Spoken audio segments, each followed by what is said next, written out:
Kenapa semakin ramai orang Cina masuk Islam jadi mu'alaf? Sebab kos orang Cina mati semakin tinggi. Harga naik, barang semakin mahal. So, orang Cina yang umur sudah besar, yang sudah tua sikit, dia orang akan pilih untuk masuk agama Islam sebab dia orang tidak mau susahkan keluarga anak dia orang.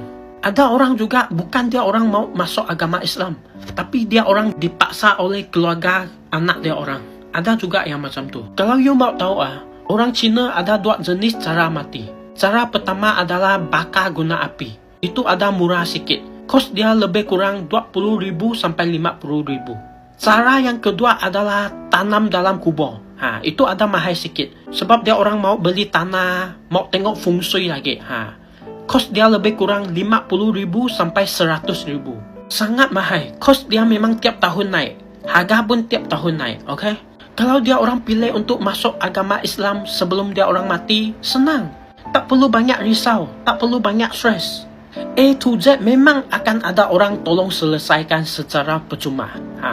So, kepada semua orang Cina yang tidak mau susahkan keluarga anak you orang, yang mau jimat duit, jimat kos untuk mati, you orang boleh pilih untuk masuk agama Islam sebelum you orang mati.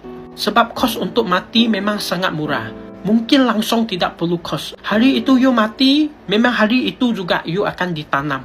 Selesai, senang. Tidak macam kaum lain. Mayat itu mau simpan lagi. Banyak cerita, okay? Memang hidup susah, mati pun susah.